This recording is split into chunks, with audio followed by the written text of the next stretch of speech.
Hello and welcome to the latest edition of Concilio's Better Places podcast, where I can genuinely say I'm absolutely delighted to be joined by another Enfield man, Cllr Ergin Erbil, leader of Enfield Council. Ergin, thank you very much for joining us today.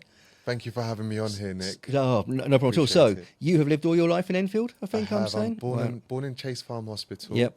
And I've lived in Edmonton my whole adult life, and pretty much lived in Enfield North for a little while. But from the age of 10, lived in Edmonton. And I still live in Edmonton with my 2 kids. Brilliant. Well, I used to live on St Peter's Road for a few years, so know the area very well. You got into politics at quite a young age. How old were you when you first became a councillor? I was 23 years old when I became a councillor for Edmonton Green Ward, my home. Yep. And it's been a true honour. I'm really proud of the work we've been doing in Edmonton Green. We've, especially with a lot of the new levels of funding that we're receiving from the government, we're doing some great things to create a cleaner and a safer Edmonton and Enfield. Yeah. So 23 is a young age. Most people at 23, I think it's pretty fair to say, aren't dreaming of spending their nights in a council chamber. So what inspired you to get involved, firstly, with the Labour Party? Just for clarity, you are a Labour Party councillor, but to become not just a member of the Labour Party, but also an activist and then a councillor at 20. Well, you'd have to have started younger than that, so around 2021. What made you want to get involved? I was involved in grassroots football in Pims Park in Edmonton. Okay. I used to play every Saturday with my brother and my friends. And Councillor Andrew Stafford, may he rest in peace, he allowed us, he secured grant funding for him, and the other councillors of the time secured grant funding for our grassroots football. Yeah. And it's like a light bulb went off in my head where I said, I want to do this when I finish university and go into local politics, because you can see real change happening on your doorstep. You can improve great things. And it was the likes of Andrew and others who pushed us to get involved in local politics. Well, I'm still waiting to see you at Pims Park run on a Saturday. That invite is still there. So you became a councillor. And pretty soon, relatively speaking, you were deputy leader of the council when Nestle Caliscan was leader. Again, more and more responsibility at quite a young age. You must be quite driven to really want to deliver for the council. Yeah, absolutely. Nestle was a great boss. She took Enfield from strength to strength, and now she's doing a great job as an MP. I served 2 years as chief whip, so I was in charge of discipline in my Labour group in Enfield. And then I spent 2 years serving as associate cabinet member, and then finally 2 years as deputy leader to Nestle and supporting her, deputising for her. And over the past 9 to 10 months, I've been the new-ish leader of Enfield. But yeah, so Nestle became MP down in Barking. Yeah. You were then unopposed, I believe, as leader of the council, which is obviously a great show of faith in you from your colleagues. It's kind of obvious, in some respects, difference between being deputy and the leader. But how have you found it the past 9 months with this extra responsibility? Yeah. It's tough. The loneliest place in the mountain is at the top of the mountain. Very true. Yeah. Do you know what I mean? So it's tough, but I'm very grateful that I've got a very strong team of colleagues. My cabinet members are strong. My backbenchers, my Labour group, they all get stuck in. They're all very active. They all stand up for their communities and their residents. And our officers are great. And as you know, we've got a new wave of officers, people who have joined the organisation, new CEO, new leader, a new start for Enfield, taking Enfield from strength to strength, working really hard day and night for a cleaner and a safer Enfield. And it's personal to me because, like you, I'm raising kids in the borough. And like you, I've lived in the borough for a significantly long time.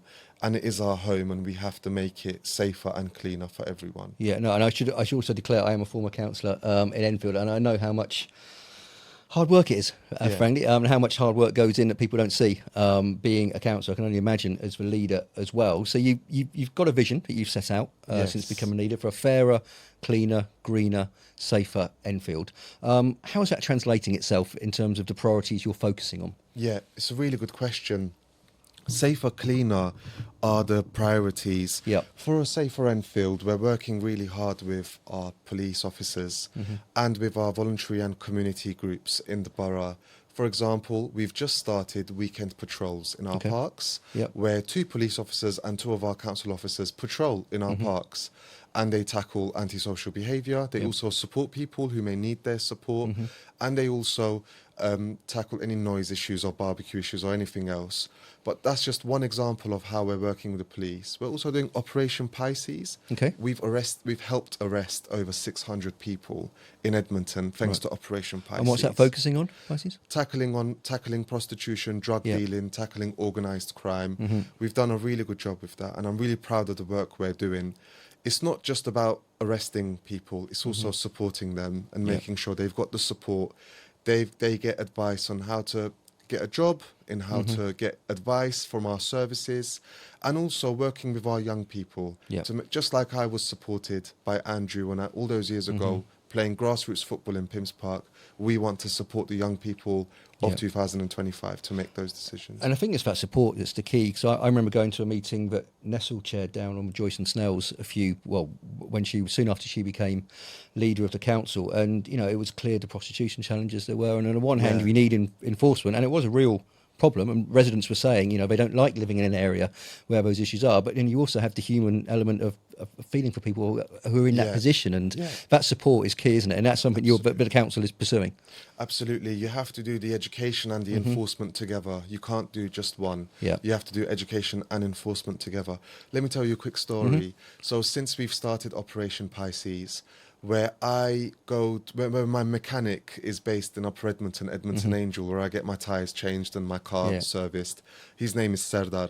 I took my car to Serdar recently, and he goes, Ergin, you've got more police officers on the street. Your council staff are great. They're on our high street. We can see a real difference.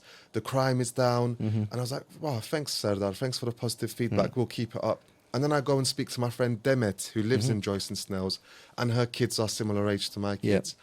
And Demet goes, Ergin, honestly, there used to be prostitution in our lifts and in the stairways, and we don't see that anymore, and it's all been tackled, and the drug dealing has been tackled on the estate.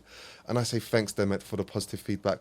And then I go meet Selena, who runs a coffee shop on 4th Street, and she says the same thing. So the positive feedback from the community, from the people we love and we care for in Edmonton, that feedback is so important for us, and we have to build on that. We have to build on it. Well, 4th Street was looking clean the last time I was there for the Victory Parade for the Champions of Europe, but that's another thing.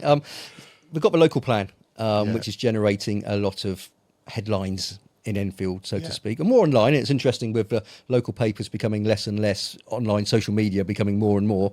It's probably best to talk in social media terms. A lot of people are talking about the new local plan, and you inherited, I guess. Well, you obviously as deputy leader, you were involved, but really, I think Nestle seems to be driving that forward externally. It certainly looked like that. So you've become leader of the local plan. How is that going, the local plan? Every borough needs a local plan. As you know, it's important that you have a plan for your area to make sure the right homes are built in the right places, the right businesses are built in the right areas and supported, and young people are supported, and also that we have a future-looking plan to take the borough from strength to strength. The local plan is really important for us. It means that if we can get it through the stages, and if we can adopt the new local plan, we're going to be able to build family-sized homes. Personally, I desperately need a family-sized home myself as leader, and I know other people of my age need that as well. I rent a 2-bed flat with 2 very small children. We and other people in my position live in overcrowded, small settings. So it's important that we build family-sized, affordable homes. And the only way we can do that is if we have a local plan. I know one of the controversial parts of the local plan is that we're proposing to build on a small section of the green belt that we have in the borough. 40% of the borough is green belt, and it's parks and it's open spaces and it's beautiful. And we spend £10 million a year to protect our green spaces and parks, and they're so important. The local plan is suggesting that we only build on 7% of that 40%, a tiny amount of the green belt that we want to build on. And let me be clear, the green belt that I'm talking about is not forests. We're not going to build on parks. We're not going to build on forests. We're proposing that we build on the car parks, golf courses and the garden centres, on already built up areas where we desperately need family-sized homes. And we have to have that serious conversation. Yeah, no, I fully agree with that. I remember attending one meeting, and a lady was saying we can't build on the green belt, we can't can't do this, can't do that. And I don't mean to disparage, that was her passionate views. And then the next breath, she said, I'm going to go see my grandkids. My son had to move to Harlow because he can't afford to live in Enfield. And it is difficult. People do care for the environment, but if we need family homes, surely we can't just build taller buildings. They have an important role to play as well in terms of delivering the numbers needed and build to rent. But we need family homes in Enfield. And I'm the same. It's like I look for my daughter and think, how's she ever going to be able to afford maybe possibly a one-bed flat somewhere, but how is she going to be able to afford a house in Enfield at the moment? Because we just don't build enough of them in the borough. And this isn't the land unless we look at Greenbelt. And the suggestion from the opposition is that we build in already built up areas, in already areas that are densely populated, but that is not an option for us. We can't ask that we build more in places like Hertford Road or all places that already have flats and high buildings. What we do need is to have a serious conversation about car parks that have been labelled as Greenbelt and golf courses that have been labelled as these beautiful parks, which they're not. Let's be serious. Let's be honest with ourselves. And we don't actually have public access. And golf courses don't have public access. I took my daughter. She was in the pram at the time. She was a toddler. So we walked through White Webb's golf course once. We were told to get off because people were trying to play. Were trying to play golf. So these places they don't have public access. I want to make it very clear that our proposals are to build on car parks, garden centres and golf courses, not to build on parks or on green spaces like that. Well, last time I played at Trent Park, that was about 15 years ago, and I was so bad I'd advise not walking anywhere near it when I've got a golf club in my hand. It was that bad. What kind of targets is the local plan setting for, let's stay on the theme of housing, but also, crucially, the employment land as well, because not many people are aware, Enfield, as well as having 40% greenbelt, has a huge amount of industrial land, doesn't it? Which, certainly from a GLA perspective, are actually looking to increase the amount of industrial land there is in London, correctly, in some ways, because of the amount of employment it brings. But for a borough like Enfield, which has 40% greenbelt, I'm not sure the percentage, a big chunk of industrial land, and the GLA is asking for more to be given. How do you manage that in the plan process? It must be quite challenging. It's a really good question. We need to build homes, but like you've very openly and clearly said, we need to build those jobs and skills and industry as well. Enfield's motto is "By industry ever stronger," as you know. That's our slogan. So we do have one of the largest industrial estates in Europe, the Ely Industrial Estate, Brimsdown Industrial Estate, all of that Eastern Corridor and pockets of industrial estate everywhere else. It's so important that we invest in business, in skills, in jobs. We do 4 recruitment days every year. Over 1,000 people join, mostly young people, where we give them good job advice and good job opportunities. We also have a construction skills academy. We've also done a business networking event, which I will invite you to the next one. Thank you. We also do procurement 101 seminars for small businesses, teaching them how to apply for council contracts and demystifying the process. The local plan will create thousands of jobs, and it's as simple as that. And it's so important. We need those electricians, plumbers, we need those bricklayers, we need those AI experts, those tech experts to create a stronger future for the UK, for London, for Enfield. And it's only through those strong jobs that we can create. It's only through those strong jobs that we can create a stronger community. And just to go back to how do we balance the industrial and the homes, as you say, we're a tale of two cities. We've got beautiful green space. We've got opportunity to build homes on those spaces that aren't being utilised to their best use, like golf courses, car parks. And we've got lots of concrete industrial estate where we can rebuild good industrial areas. One of the major areas in Enfield that many people will have heard of is, it always amazes me how few people in London actually aware of what Enfield has in many respects. But I think there's been a lot of, certainly in the built environment world, talk about Meridian Water and the potential that has to deliver around 10,000 homes. You mentioned the Skills Academy, which I think I presume is the site that's been done with Vistry down at Meridian. How is that going from the council perspective, Meridian Water? It is brilliant. And I'm so grateful to all of our partners, Vistry, the College of North East London and others, and all the lovely people that we're working with down there to improve Meridian Water. So there have been some delays. There have been some some delays, just like there have been delays with all other construction sites across the country because of crashed economy, Brexit, COVID, you name it. All of these issues have had an impact. Every year there's another thing, isn't there? Every year there's another thing. Yeah. But I'm really happy to confirm that last year we built 300 homes in Meridian Water. This year we're going to build 300 homes, and next year we're going to build 800 homes. In total, 10,000 homes, 6,000 jobs. This is changing real lives. I met a new resident of Meridian Water where I handed over her keys to congratulate her on securing a home. Her name was Tina. Tina was supported by Enfield Council. She was on our housing waiting list as someone who was a looked after child in Enfield. She secured a 1-bed flat in Meridian Water. We also helped her find a job in central London through our advice careers. And we built her a train station so she can get to her job at Meridian Water. Yeah. So those are 4 ways that we have improved Tina's life. There are thousands of Tinas out there. There are thousands of young people who we are going to support through the likes of Meridian Water, through our new local plan, homes, jobs, a much stronger Enfield. It's always struck me Meridian Water can be a good example of how local councils, the Greater London Authority and the government, I mean, funding is cut across both governments, both parties, if you That's like. right. If all 3 parts of the public sector work together, it can actually encourage the private sector to then have the confidence to invest. And I think we seem to be seeing that in Meridian Water, because an awful lot of money from government has come in to fund the infrastructure, which is needed first before the homes are built. Absolutely. And I'm really grateful to the government, to the Mayor of London, and to all of our partners for believing in Meridian Water and for investing in it. And we have reassured them by saying we are serious. We want to build. We want to improve Enfield. And also it's working with the likes of the NHS and the police as well, because some of those new homes are for key workers, and North Middlesex Hospital staff have secured homes there thanks to the affordability. And some of those homes are shared ownership. Some of those homes are built to rent. Most of those homes are social, affordable. We're also going to have a GP clinic there. We're also going to have businesses, a diagnostics clinic. We're going to have a nighttime economy, leisure, facilities. It's going to be beautiful, and I can't wait. Brilliant. Well, I can't wait to see it out. It's going to be fantastic. And obviously at North Middlesex, we also have Vistry and the GLA combining for the proposed development there. And we also have Joyce and Snell's estate, which is a council-led scheme. So within Meridian Water, Joyce and Snell's, North Middlesex and Edmonton Green, within that space, I mean, it's probably one of the largest development areas in London, really. I mean, it's quite remarkable how much could happen here. But how is Joyce and Snell's progressing?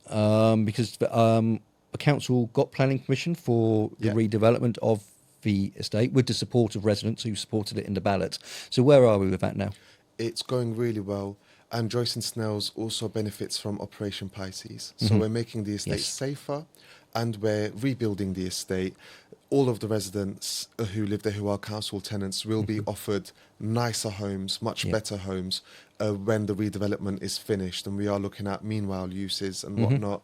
It's going really well, and we are close to seeing some construction take place. And I've cited this as a place where it looks like a council's got it right with respect to small businesses and providing space for the genuine local people to set up businesses. Is it Angel Yard? Can you just explain a bit more about that? Angel Yard is a brilliant scheme. Angel Yard, as you know, and I'm really grateful to you for bringing it up, Angel Yard used to be garages, and they used to attract antisocial behaviour. They were not used. So working with the Mayor of London and with our partners and with local businesses, we got rid of the garages, and instead we put small business units there, and it's called Angel Yard. And they're tiny business sheds. I call them business sheds, but they're called business incubators. And they're small, maybe as big as this room that we're in now. They cost about £200-300 a month for a small business, which is brilliant. It's amazing. Brilliant, isn't it? Yeah. And you can be I've met a small accountant, Mr. Ed, I think his name was Ed. I was a small accountant. He's based there.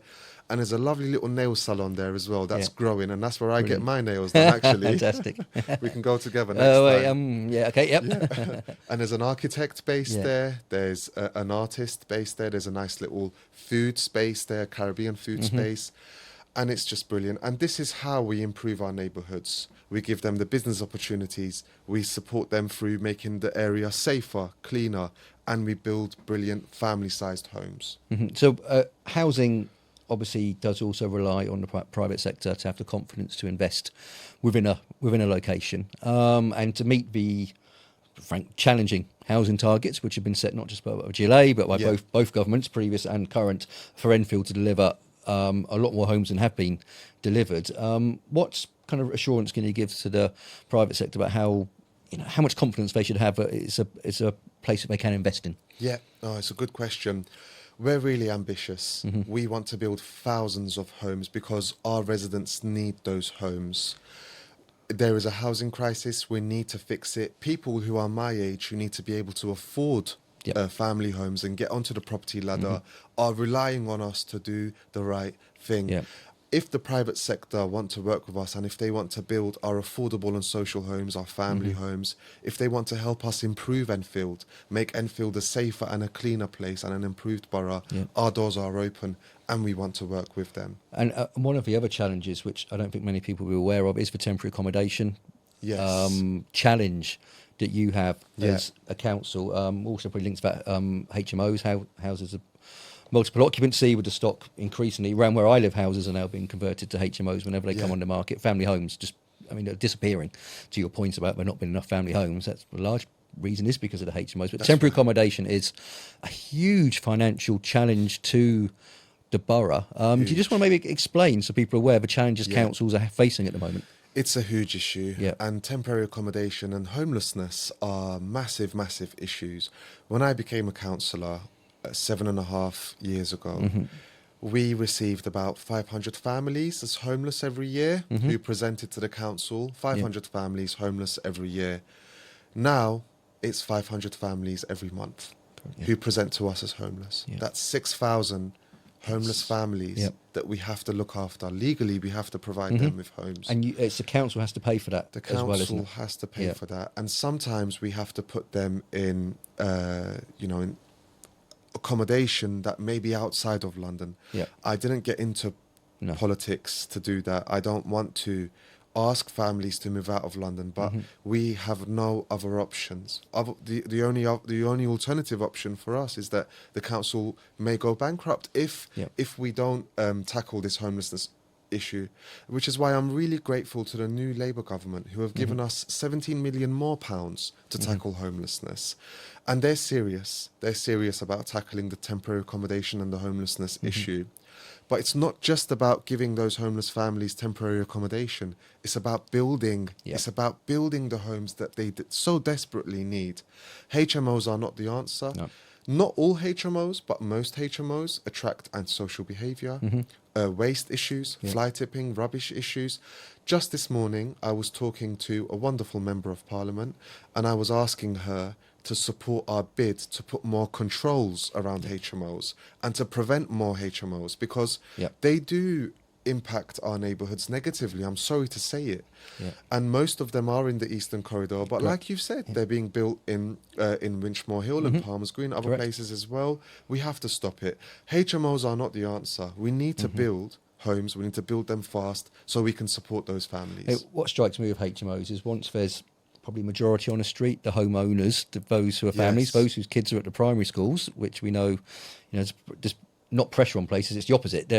Numbers are dropping. It's because people are leaving because there's so many HMOs, and the impact on. I saw it when I lived in Edmonton, and I'm starting to see it now in Palmer's Green. It's incredible. And again, like temporary accommodation, HMOs, a lot of people aren't aware of the challenges the councils, police, etc., have in managing this situation. And Nick, as you know, your home dictates your environment and it dictates your development as a young person. Your home means everything, and your home is your castle, and your home should be a safe space. HMOs and other options, I don't think, provide that safe space, especially for young people. But to give Tina as an example, where we've helped that young person find a job, get a house, we've built the train station so she can get to her job. This is us building a stronger Enfield, a stronger London, a stronger UK. And I'm a strong believer in, if we can change our neighbourhoods, we can change our towns. If we can change our towns, we can change our boroughs. If we can change our boroughs, we can change our cities. And if we can change our cities, we can change our country. And then we'll go for the world after Absolutely. that one. And we'll change the world while we're at it as well. Brilliant. This is what we've got to do. It's great to see someone with such ambition for the borough. So for Local Plan is, what's the current process? A lot of our listeners are focused on the built environment. So where is the current status of a Local Plan, and when do you think we will see this increase in house building in the borough, which we need? It's a good question. So currently it's at stage 2, and there are examinations going, and the inspector is doing his thing with the examinations and whatnot. Our teams are making representations. I think, I'm not too sure, towards the end of this year, I think we're going to see some real progress. Brilliant. Well, I think on behalf of many people with younger children in the borough, we would like to see that accelerate, so we can get the homes built. And I just want to say, as Enfield, we're leading by example, because even before the new government rightly said we need to build, we need to back the builders, we need those homes, we need to rebuild the economy. Even before the new government was saying that, we've been saying that, as you know, for 7 years. And Nessil, my predecessor, done a fantastic job. She really set the agenda and showed that we've got the backbone. We've got the backbone to rebuild the economy. Fantastic. Well, Ergin, thank you very much for your time today. I very much look problem. forward to seeing Enfield grow under your leadership in the future. Thank you so much, Nick. Thank you for your time. Brilliant. Thank you.